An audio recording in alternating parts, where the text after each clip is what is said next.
What's up guys, Mischief Magus here with the natures of the planets. This is again from Chris Warnock's Secrets of Planetary Ritual. The reason I'm telling you this is so that you understand that each planet has its own rulerships and its own stuff that you should pay attention to. Really important when you're thinking about mentally preparing for your ritual, whatever it is, for whichever planet. He writes, or maybe this is from the picatrix. At this point, I don't know. Next, I have determined to write the natures of each of the planets and the things appropriate to them and what each of them signifies. I've already mentioned this in the last one, but I'll continue just in case you got too bored and you didn't finish the last video. This begins with Saturn, as before. Remember the Chaldean order. Saturn is cold and dry, far away from the sun. An infortune, destructive, the source of bad and foul odors, like poop, as I had mentioned before. You thought I was joking, but I'm serious.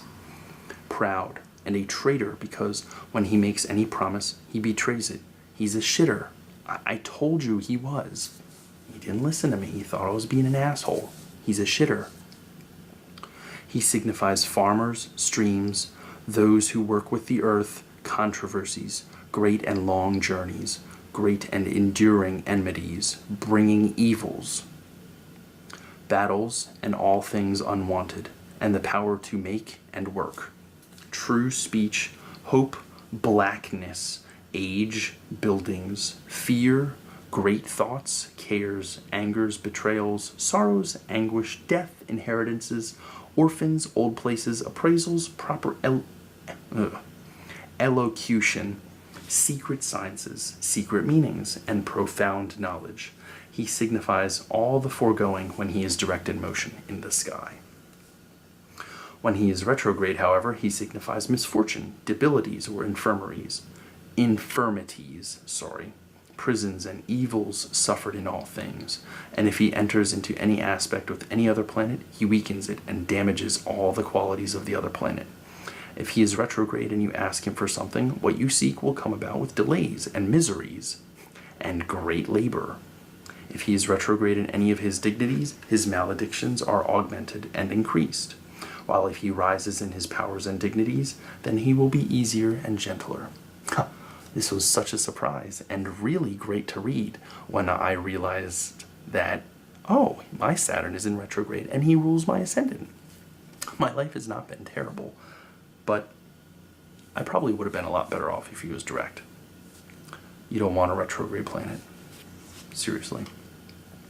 Jupiter, on the other hand, is warm and moist, temperate and fortunate, whence he is called the greater fortune, and follows Saturn in the order of the planets. He signifies things that are subtly made, the bodies of animals, beginnings, the growth of animals, right judgment, collegiality, and equality in all things, perception, gentleness, true speech, truth, right belief, faithfulness, chastity, honor, gratitude, eloquence, the sustenance of good words, good perception, and intelligence, the sciences, philosophy, teachings, things obtained by correct reasoning, and peace. Honor received from the people, improvement in all one's business, fulfillment of petitions, the will of kings, delighting in riches and accumulating them, gentleness, liberality, sacrifices, helper of people in all things and all works, delighting in crowds and in all crowded places, benefactors of humanity, piety, following and upholding the law in all things, delighting in places of the faithful, people of honest speech, decent ornament, beauty, joy, laughter, and much conversation, speaking well and gladly, benign faces, as well as lovers of the good, and those who abhor evil, preachers of good words, and those who perform all good deeds and avoid bad ones. Here's a good example. If Saturn is a necromancer, then Jupiter is a paladin for those nerds who like MMOs. I personally think that's a very reasonable thing to do, since Saturn rules death, and Jupiter is basically for justice. You know what I mean? This one's a little bit shorter. Jupiter likes long speeches. It's really annoying when you have to make a consecration for him, but don't tell him I said that.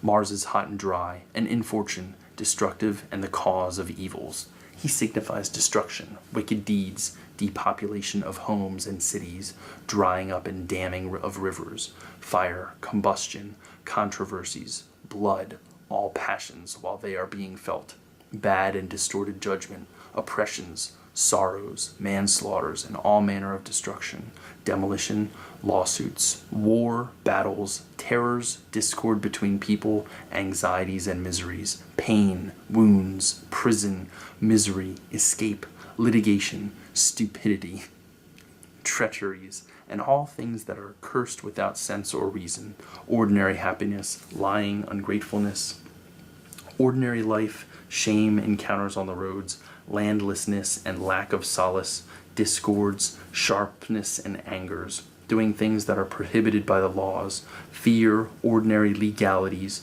betrayal, all kinds of false promises and assessments, wicked deeds involving copulation with women in forbidden ways, such as those who desire beasts and other animals and strange women, infanticide and destroying living things and abortion, robbery, treasons and deception, all manner of frauds, feeling miserable, brooding, theft of clothing and shoes, highway robbery, those who break walls by night.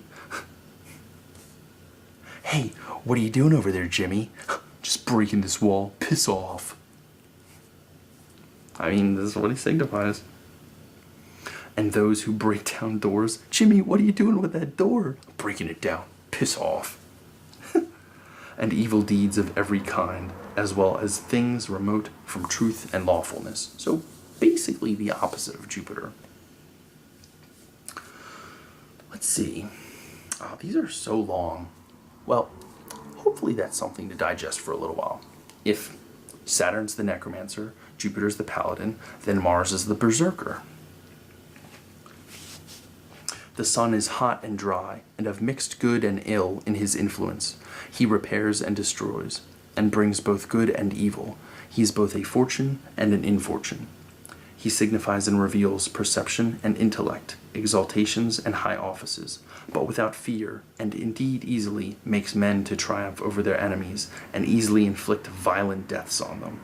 He shows those who give great gifts to friends, that is, to those whom they are appropriate and merited. He destroys those who send many, which are cut off altogether, distributes good things and otherwise, and causes both good and evil. Those who observe the law and those who keep promises. To all people he gives delight in good and pleasant things, great eloquence, and giving ready responses in all things. He increases the appetite for amassing wealth, and for people to desire good things, a good reputation in the mouths of the people, and high positions, and official posts, making all legality and goodness, and all things that are proper for kings and great men in the world, and the mode of living that is necessary to them, as well as all exalted and ornate work, with minerals, and making the crowns of kings and sublime things, and making large books.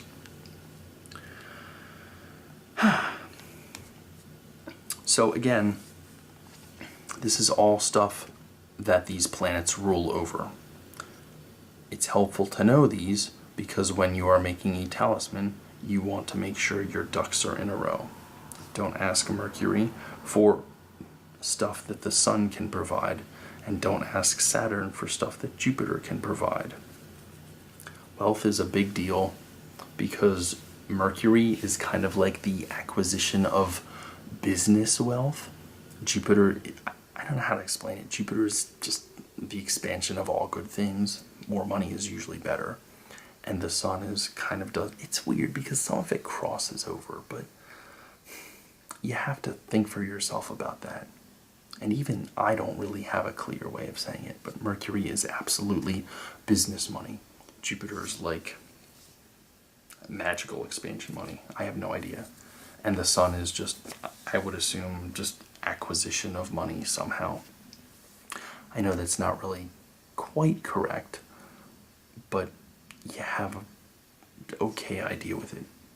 Another thing is, for the moon, and I'll cover this in the next video, I just figured this one, I wanted to cover Saturn, Jupiter, Mars, and the Sun first, because that's the first four. And then the next ones will be Venus, Mercury, and the moon. Anyway, I hope this has been helpful, and hopefully you will get a better idea of what each of the planets represent. And for the 500,000th time, you guys can talk about the signs all you want, but the main players are the planets, okay? Awesome. All right, leave a comment below if you are interested, or just subscribe. I don't really mention that often, but I would really like it if you subscribed. If you're watching, I'd really like that. All right, take care. Next time, we're going to talk about the other 3 planets. And then from there, I don't know.